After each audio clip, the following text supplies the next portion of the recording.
Welcome to the STEM Pathways podcast, where we delve into the fascinating world of science, technology, engineering, and math. I'm your host, Rohan Sharma, a passionate explorer of all things STEM. Each episode, we bring you captivating stories, cutting edge research, and inspiring interviews with experts and enthusiasts who are pushing the boundaries of innovation.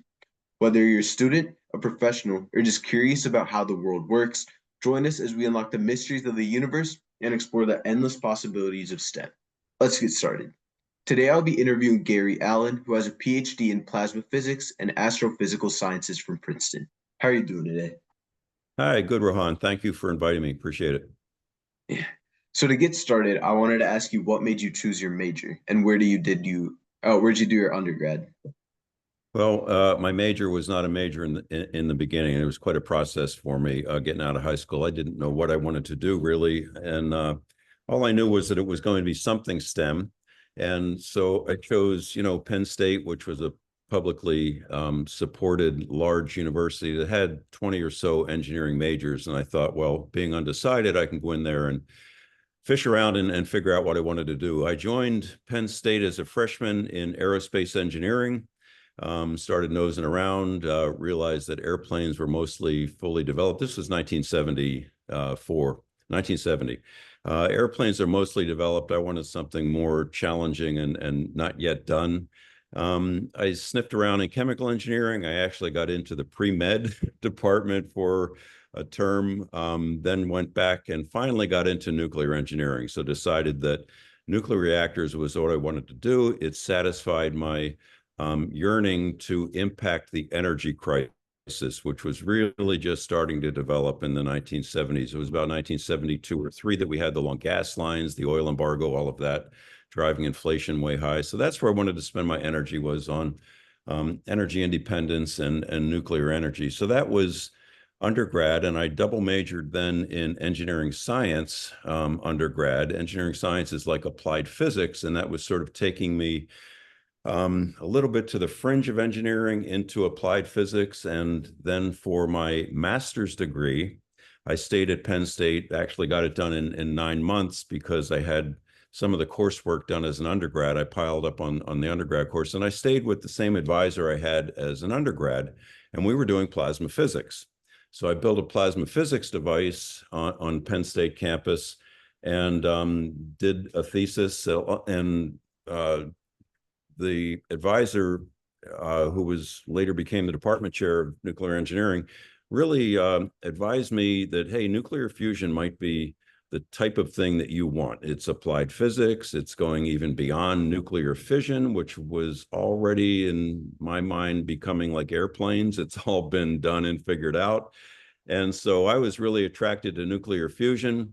I got accepted into UCLA and then to Princeton. And once the Princeton acceptance came in, it was clearly that's where I should go. That was the world's leading research center for nuclear fusion at the time. So that choice of majors was just an evolving thing for me, that ended up being, several engineering disciplines and then physics. Yeah. Oh, what was your research like during your PhD? Well, the research was at Princeton Plasma Physics Lab. It's actually a Department of Energy funded national lab. And at the time, we had what are called tokamak fusion reactors. It's a big magnetic field coil that fills a room and a vacuum chamber inside of it, and you energize it, and the gases become ionized. That's what a plasma is. Once it's ionized, everything can conduct current, and the magnetic field can contain it in a donut shape. And so I was doing research related to tokamaks, but on a smaller research vessel, a straight linear vessel, not a toroidal donut. And I was researching what are called plasma instabilities. So you apply a magnetic field, which tries to contain the charged particles, but it doesn't. There are numerous ways for charged particles to figure out how to escape. And so I did a PhD study on plasma instabilities that were related to magnetic fusion work in tokamaks. Yeah. So what was your first job out of your PhD?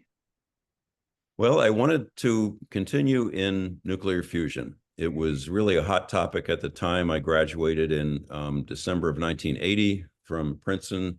and went immediately to Sandia National Labs in Albuquerque, where they had a nuclear fusion program that was not tokamaks. It was not magnetic containment. Rather, it was ion beam fusion. So you have a little pellet and you blast it with an ion beam, and it implodes like a small miniature nuclear bomb, actually. And the nuclear reaction comes out and you get energy out that way. So I was at 5 years at Sandia National Labs, and I was developing laser diagnostics. So I built lasers from scratch, Ruby laser, and then dye lasers and YAG lasers and so on, and diagnosed these pulse power experiments, which were like mega amp, megavolt, 10 nanoseconds, just more power than is in the whole power grid, but you store it up in capacitors, you blast it into this little pellet. And so everything is billionths of a second and extreme high energies. And so using lasers to diagnose those processes was kind of an advanced way of probing without interfering. So that's what I did for 5 years at Sandia, immediately out of grad school. Yeah. What jobs did you have after that? Well, so that got me through 1985, and what occurred to me relative to nuclear fusion was the same thing that occurred to me with aerospace engineering for airplanes. I don't mean to be dismissive of any of these other majors, but it's what was I looking for? And aerospace engineering didn't have the sort of big challenges in my mind that I thought fusion did, nor did fission. Problem in the mid-1980s with nuclear fusion is that we stopped funding it. So we realized at the time, all of us in the program, all of us in the national labs, that it was going to take about $50 billion of concerted cumulative effort, either in the US or globally, to get fusion to where it could be commercialized. Back then, so that's worth $100 billion now. We've cumulatively only globally invested $30 billion into fusion. We're maybe a third of the way there. This is now 40 years later. 1985 was when I decided to get out of fusion. It's 40 years later, and we've made just snail's pace progress in those 40 years. So while I was in it, it was really exciting. Funding was increasing, lots of progress. It looked like funding was leveling out. Big oil was coming in with their lobbying influence to shut down nuclear reactors and nuclear fusion research. And it's like, well, I want to do something in my career that has an impact before the end of my career. And so I looked around, how else can I use plasma physics? And there's semiconductor manufacturing processes and other things like that. And then there's lighting. So I decided, yeah, lighting is an area where I can have an impact on the energy challenges, energy efficiency through lighting, and use my expertise. And so I went into lighting and stayed in lighting for some 30 years until retirement. And what was your job like there? Well, I started out in lighting in Boston with Sylvania at their world headquarters in Danvers, Massachusetts. And I continued doing laser diagnostic development. So their director of research wanted to take the laser techniques that I had used at Sandia and start probing discharge lamps, like the big light bulbs that used to be in stadiums before LEDs. They put out a huge amount of light, and they're extremely hot and high pressure. And again, you can't probe them by sticking anything in there, but you can shine a laser beam in and measure atomic and molecular transitions and figure out temperatures and densities and those kinds of things. So that's what I did under the direction of the R&D director at Sylvania, and really learned lighting there. That guy was sort of the world's best expert, along with another guy in Europe, but the best expert in lighting in general.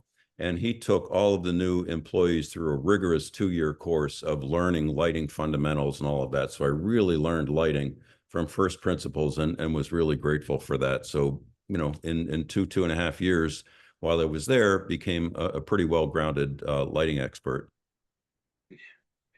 So what was your next job? So we honestly, and again, not to berate anyone else's choices, these are all personal choices, and that's really part of my message when I talk about career choices. Our personal choice, we thought that we were going to love New England, and we didn't. And so I started looking for where else to go other than New England. And just as I started searching around and putting out resumes and so on, I got a cold call from a recruiter asking, would you be interested in a major lighting company in Cleveland? And of course, it was clear who that was. That was GE Lighting. And interesting thing, my wife and I had driven in 1977, halfway through grad school. We took 7 weeks off and drove all around the country and camping the whole way, trying not to spend any money that we didn't have, and drove through Cleveland on day two. And as we're driving through, we said, well, this is one place we'll never live. And so I got the call from Cleveland, and it's like, okay, we have our first child now. Our second child is coming. We want a great place to raise a family, and Cleveland was just perfect. And so we've been in Cleveland now for those past 35 years. So that was the transition from Sylvania to GE Lighting, was purely for personal reasons. I had a wonderful job and career and managers and everything at Sylvania, but we wanted the right place for us to raise our family and move to Cleveland with GE Lighting at that time. And with GE Lighting then, my career changed dramatically. So what did you work on at GE? So at GE Lighting, I was recruited specifically to replace a senior scientist who was retiring. And in fact, they took the whole year of 1987, I guess, from January through, I was hired in December, trying to find, a senior expert. There aren't too many of us out there who have PhDs in lighting related technologies. But it was a perfect match. And so they had, in the summer of 1987, the folks in the R&D lab at GE Lighting's world headquarters in Cleveland had invented a technology for what we now call discharge headlamps. And so discharge lighting, like fluorescent lighting and like those metal halide lamps I mentioned that used to be lighting stadiums and gymnasiums and so on. Now they're LEDs, but they used to be metal halide. Anyway, metal halide was the most energy efficient technology, but it took a few minutes to warm up. And if you turned it off, it took 10 minutes to cool down and then warm up. You couldn't use it for headlamps. And so we invented a way to get what we called instant light from metal halide lamps. It comes on instantly. You turn it off, you can turn it back on instantly. And we just generated lots of patents and lots of innovation around that. And I worked on that technology for about 5 years. It was not successful for us. It was a real disappointment for me. We had a lot. We had 50 people working on it at one time. It was the major program at our world headquarters, and honestly, we just didn't make it. Philips in Netherlands was the successful company with it. They still put it out there on high-end luxury cars. You have LED headlamps. You still have discharge headlamps. But I was key in developing that. So having gotten into GE Lighting, really in a program that was their forefront, what's the most challenging thing that they're doing that's never been done before, that would be a whole new market and so on. I was sort of established then as an innovator guy. And so through my entire career at GE Lighting, I was always looking for what's the most innovative, new, challenging thing that we're doing in our labs here, product related. I wasn't interested anymore in what I was doing with laser diagnostics, just writing papers and figuring out science. I had morphed back into an engineer mindset, really. So started out as an engineer at Penn State, became a scientist at Princeton, stayed scientist at Sandia and Sylvania, and now I was morphing back to an engineer. So it was an interesting ebb and flow for me in my career, but I really was then focused on, I just spent 5 years developing an awesome, cool technology, lots of patents, and we couldn't productize it, couldn't commercialize it, couldn't help anybody with it, right? And I was then committed thereafter to, I'm going to be trying to get myself working on things that will become actual products and will help people and help society and that sort of thing. Yeah. So what did you do after GE? Well, I stayed at GE then for 28 years. And so the additional things that I did at GE were always related to energy efficiency as much as I could. I developed thin film coatings, interference coatings. They're called quarter wave interference coatings that we put onto halogen lamps to reflect the infrared heat back to the tungsten coil while letting the visible light out. And so we increased the efficiency of halogen lamps by about 30 to 50%. That was a fun thing, learning these new optics and computer models and so on. I also worked on a new technology that we called ceramic metal halide that improved the efficiency of metal halide lamps. And I was developing electrodes, tungsten electrodes, and so on, and had some fundamental patents in that space. Finally, when LEDs started to emerge, the white LED and the blue LED that allows the white LED were invented in 1994 in Japan by a guy named um, Suji Nakamura, who recently, I think in 2021 or so, won the Nobel Prize for inventing the blue LED. He came to Nela Park, our headquarters in Cleveland, and talked to us about that blue LED, which then enables the white LED by putting a phosphor on it, converting the blue light to white light.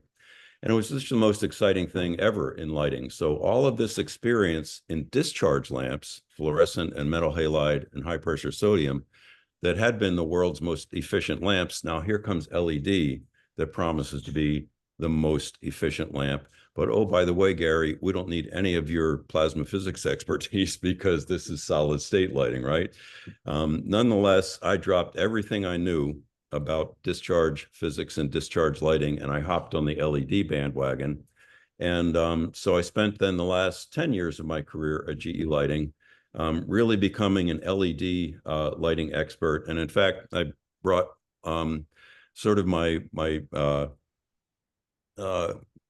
the one that I'm most proud of, really. This was the world's first Energy Star rated LED light bulb, Energy Star certified. And I invented this and helped develop it. And we put it out in the marketplace, and people kind of liked it. We called it the tulip light bulb, but all of that hardware around it was the only way to make LEDs work at the time. They were so inefficient, they ran so hot and everything. So I was doing this kind of thing, which really was systems engineering. How do you take somebody else's LED, not my light source, somebody else's light source? How do you put optics around it? How do you put thermal management around it? How do you drive it with electronics? How do you do the whole system engineering and make it something that consumers will want to buy and would buy? And so I spent then about 10 years toward the end of my career at GE Lighting, doing all kinds of LED light bulbs, most of them sort of world's first and certainly GE first and premium brand and that sort of thing, you know, high value added products. And so then I retired from GE Lighting in 2016. So I've been retired now for 8 years and did several different kinds of things then in retirement, but mostly based on that LED expertise I had developed while at GE Lighting. Yeah. So what have you done since then? So in 2016, we immediately took a long vacation into the Caribbean, my wife and I, just because we never had been able to do things like that. And I actually got myself incorporated 2 weeks after retiring. And while we were in the Caribbean, I got my first consulting job through a friend of a friend of a friend who called me. Hey, are you interested in doing this work? And I said, wow, that sounds really interesting. And what it was using LEDs to grow algae to take up CO2 out of the atmosphere for CO2 mitigation for global greenhouse impact. And they needed an LED expert, and I knew nothing about algae. And yet I thought, well, that doesn't sound like it's going to work. That is really a stretch. But I signed on with them. I started looking into it. We patented a couple of things, and I figured it all out. I was sort of the principal on the team. We had a small team, but together we built a photobiological reactor on the campus of Michigan State University. We took the flue gas out of their gas-powered power plant on the campus, took the flue gas right out of the furnace, and bubbled it through the algae with my LED shining on it, and we grew algae. And so that was October of 2018. So 2 years into the effort, we were successful, and the Department of Energy decided point blank they weren't going to fund growing algae with LEDs, and the funding was cut off and the work ended. In the meantime, in the intervening 6 years, we are still, the CEO and founder of that startup is still trying to get funding, has gotten it. We moved our reactor from Michigan State out to California. I may get involved in that again. But when the DOE cut off that funding, I started looking for self-generated projects. And so that's when I shifted into something that we call circadian lighting. Circadian lighting means simulating the light that you have indoors to what's outdoors, because that's what the human body and physiology has evolved to. We want light that mimics warm in the morning and dim sunlight, and then bright and bluish in the afternoon, and then again warm and dim at night. And instead, we're 90% of our time indoors with the same white light that's not nearly as bright as daylight, not nearly the same colors as sunrise or afternoon or sunset. And circadian lighting is an attempt to correct that. And LEDs enable that, because you can make any color of the rainbow with LEDs. And so I took on a project specifically because folks in the research arm of global lighting had determined that circadian lighting has wonderful benefits for people with Alzheimer's and dementia. And there were no light sources available. This was 2018 to 2019 and 20. There were no light sources available that could give enough light to give the circadian benefits to folks with Alzheimer's, and I developed that light. And I went twice to the NIH, National Institutes of Health, to get funding for a small business startup to create that light. I did that funding jointly with the Lighting Research Center in Troy, New York, who had done the research showing the benefits for circadian lighting for Alzheimer's folks. We got really excited. But we couldn't get funded. And so I built lots of these light bulbs. I built one for our next door neighbor who had Alzheimer's and sundowners. At the end of the day, you get real cranky and irritable and aggressive. And when any day that she used the light bulb, no problem in the evening, and her family was really, and so I did the same thing for family and friends, everyone we knew with Alzheimer's and dementia, but we couldn't get the funding. And so there is still no light source out there that you can go buy that will help. Again, we had an awesome idea, couldn't get the funding for it. Algae, the same. Circadian lighting for Alzheimer's, the same. Both of those topics, if and when we could get funding, I will go back to, right? In retirement, I have free range to work on what I'm going to work on. Nonetheless, then in November of 2019, so just prior to COVID, I got invited back into GE Lighting by the new CTO, the new VP of engineering, to give a global presentation to the global technology team for GE Lighting about the future of lighting, which was a topic I always taught and preached to incoming engineers at GE Lighting. I was sort of the cheerleader for lighting technology and what's coming and what's next and why is this a great career and everything.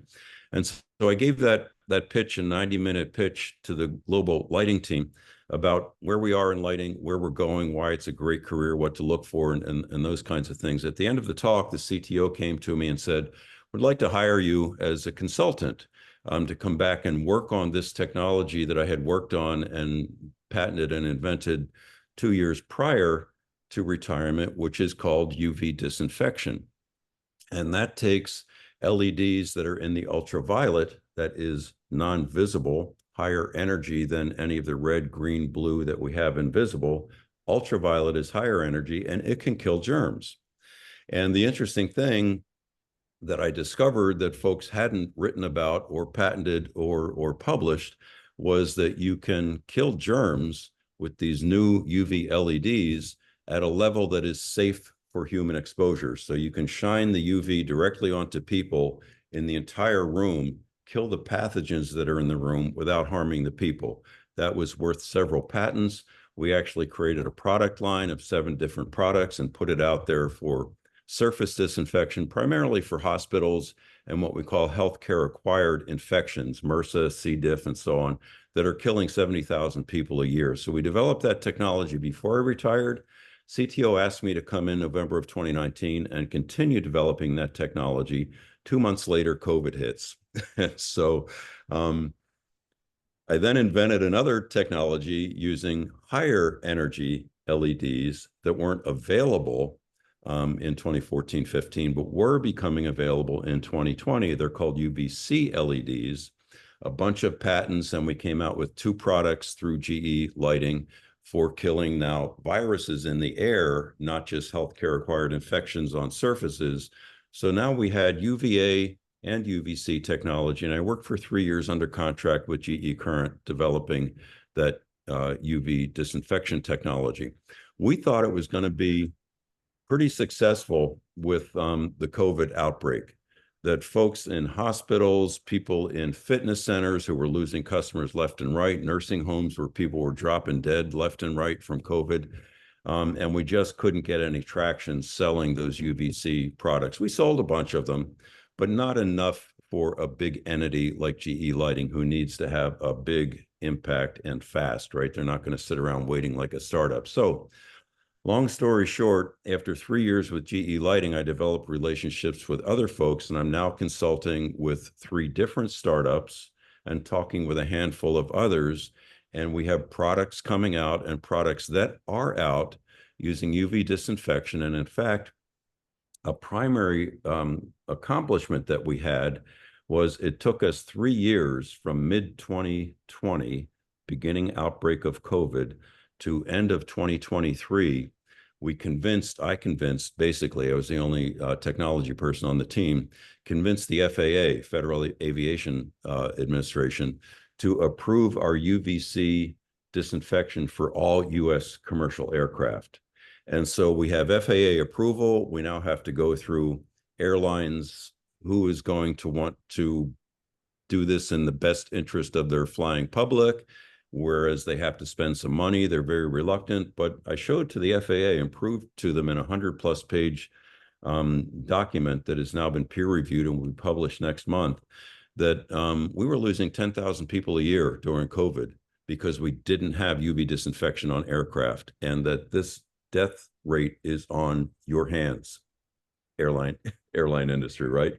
And so finally, after a lot of denial and pushback and everything, they accepted it. The FAA is now a strong advocate for us, and we're trying to move products that we've already developed into that space. So that's what I'm working on real time right now, every day, is for the aircraft industry and also for terrestrial industries. So I'm working with fitness clubs, elevators, hospitals, schools, transportation, those kinds of things, to try to start to get this technology out there where it can help people. And how much would it help? It has a potential of saving about 150,000 lives per year in the US if we had this UV disinfection everywhere. And when you think about it, 200 years ago, people were dying left and right from dirty water. Municipal water treatment came along, and people don't die from dirty water anymore. Now we have 150,000 people a year in the US dying from dirty air, and we don't do anything about dirty air indoors. And so we're hoping we can get a groundswell. We have regulatory folks coming on board to help out with new regulations and so on. It's just a pretty exciting place to be for an old guy looking for some way to have impact from things that I've become expert in. So that's what I do day by day now. Yeah. No, that's really interesting. And then you're doing that as a consultant for a startup? Yeah, 3 different startups. 2 of them are actually UV LED manufacturers. And one of them is a startup that I kind of co-founded back in 2020. When I had developed the products for GE Lighting, it looks like a smoke detector. It goes up in the ceiling. It sprays the UV everywhere safely. And just so happened that the son of one of the guys I was working with, who was a pilot and had run an aviation company, he's about 40 years old. He came into the garage. His dad is 3D printing the housing for our UV puck, we called it.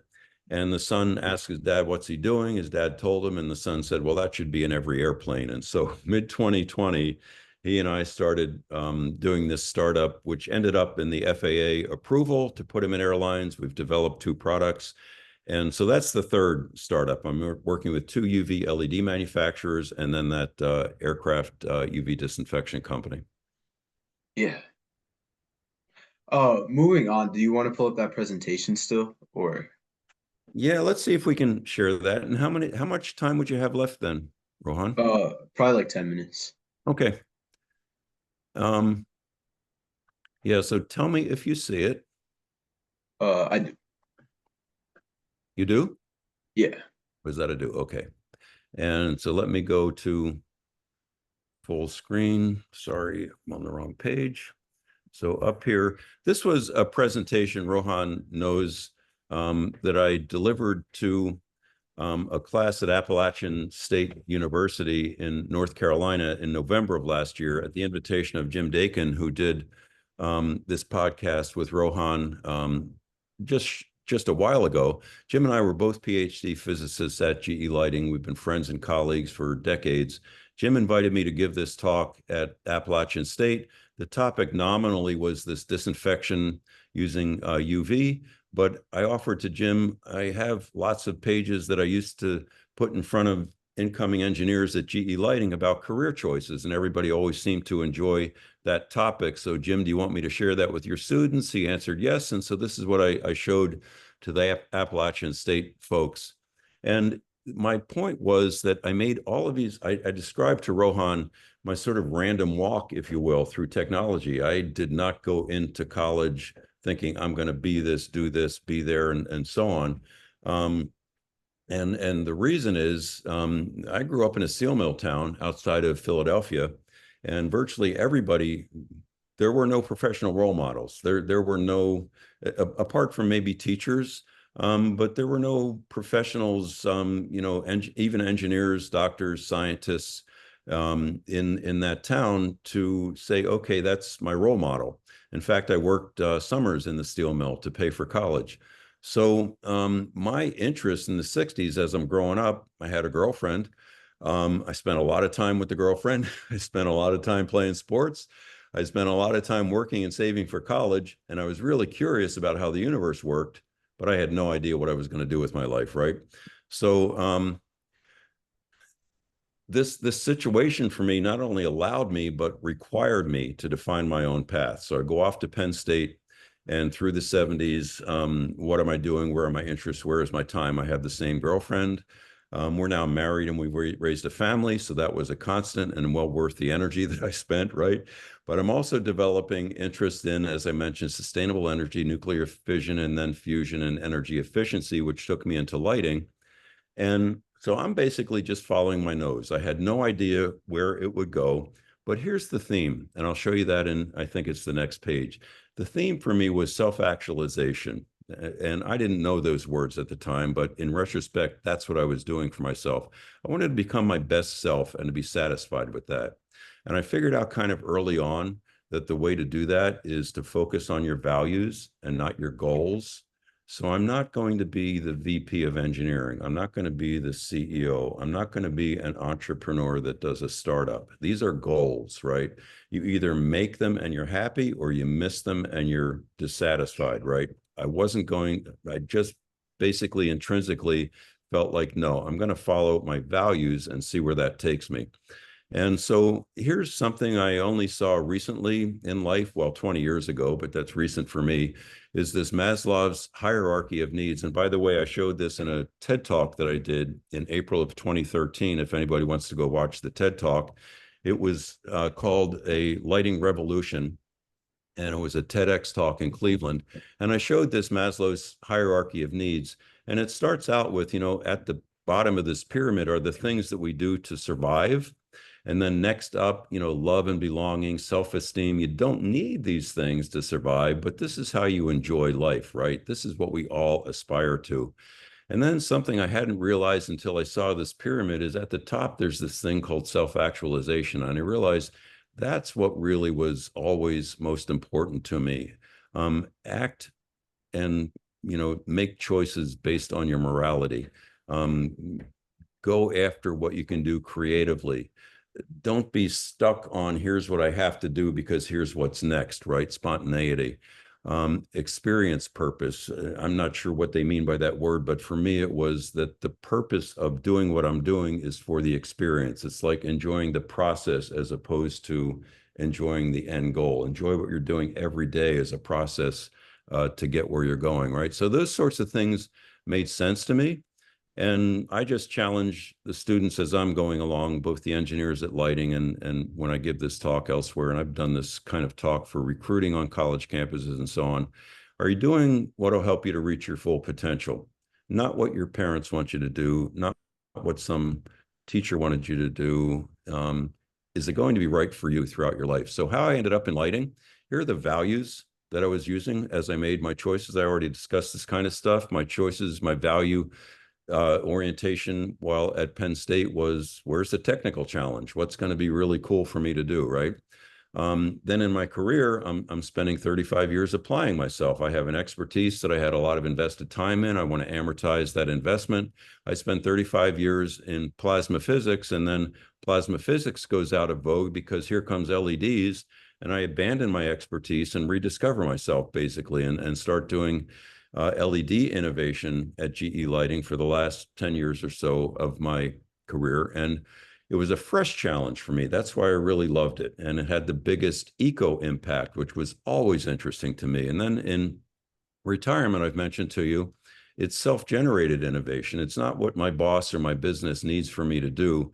I have the freedom to choose what to do to have maximum impact using the skills and expertise that I've developed matched to the values that I've developed over a lifetime. I'm now doing the things in retirement that I absolutely love doing, and maybe wouldn't have been able to do had I been working for an employer, right? And so my decisions really were based on values rather than goals. I never was the VP of anything. I never was the entrepreneurial of any this or that. But I feel like I used the talents that I had, as limited and restricting as focused as they were, in doing things that really are satisfying to me now. And so now in retirement, I've mentioned these three things that I've worked on. And here's something I found maybe 30, 40 years ago, mid-career, that I thought was really insightful. And I realized again in retrospect, this is what I've done all along. But this is a pretty nice graphic to share with other people, my thought processes, right? There's a quote from this guy. The idea is to find an opportunity that lies at the intersection of what you like to do. So this is going to be a Venn diagram of what you like to do, what you do best, and importantly, what needs to be done, right? What the world needs. Think about makes your heart sing and have fun. And I feel like, yeah, that's kind of what I did for my whole career. So what are the things I like to do? Lots of things that I would love to do and spend my career on, right? What are the things that I do best? Well, some of them I was okay at, but in fact, I applied to be an astronaut on the space shuttle while I was in grad school. So I got a definite no there. I know that I wasn't going to do that. Teaching, I saw lots of other people doing at least as well as I teaching, and really admired what they were doing, but didn't want to go chasing that. And so what the world needs out of the things that I love to do and what I did best, but that the world also needs, were these: sustainable energy, applied physics, creative ideas, helping people, impactful work. And I, mentioned to you already, I'm looking around for what else can I do, and lighting was just the perfect match for me. So that's how I sort of random walked into spending most of my career in lighting. Here's a page to me that carries a lot of message. And if you like this value message, this is what my prescription would be to you. Know your personal values. I'll show you on the next page how to write them down and archive them for yourself. And then importantly, satisfy your personal values with your actions. It's not enough to say, I value this, but I'm going to go do this because I want more money, right? So it's your actions. Help your colleagues to satisfy their values. I don't see that too often, but it really was important in having a satisfying career. Contribute to humanity as well as your business and employer. They don't really ask you to do that, but I spent a lot of time in community service. I actually got a corporate award, not from GE Lighting, but from GE Corporate, 300,000 employees. They gave me an award for what I was doing in community service.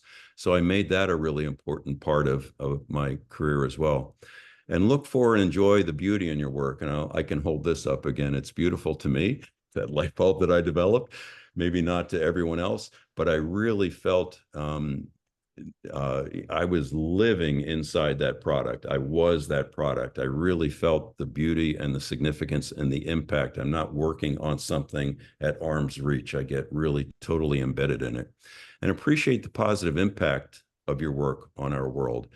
I've calculated throughout my career in lighting, how much energy am I saving from the products I put out there? How much impact does it make on global warming and on our energy?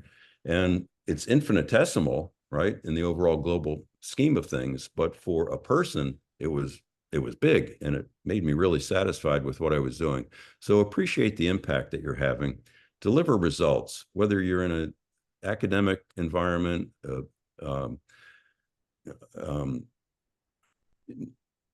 a corporate environment, any kind of environment that you're in, even nonprofit. Everybody needs results, and they need for you to do what you said you were going to do. It's really important, and do it with integrity. Don't find the shortcuts. Certainly don't do anything illegal, immoral, and unethical, right? So these are 15 cards that I used to take on campuses when I was doing recruiting and career counseling with undergrads. And the idea was I would hand out these 15 cards and ask the students to, I'd print this out, cut them up into 15 cards, give everybody a pack of them. Sort these 15 things into the priorities in your life, or write them down as a list. And then most importantly, keep them for the rest of your life. Understand that here I am at age 18 or age 22, and this is what's important to me, because those values are not going to change. Those values are who you are, and hopefully you don't change the core of who you are. And honestly, I'm not just making this up, at every intersection of my career where I had an important decision to make, I wrote down what are the pros and cons of the various opportunities they have coming up, and how do they satisfy my values, right? So I was very deliberate, as you would be as an engineer, I guess. I was very deliberate in making decisions based on the values that I wasn't going to forget. I was going to write them down and remember them, right? Okay, so that was those pages that you mentioned, Rohan, and I'll try to stop sharing now. Okay. Yeah. All right then. Thank you for meeting with me. Okay. Thank you for the time. I appreciate the opportunity, and good luck with the rest of your podcast. I love that you're doing this. Yeah, Good for thank you. you. Okay.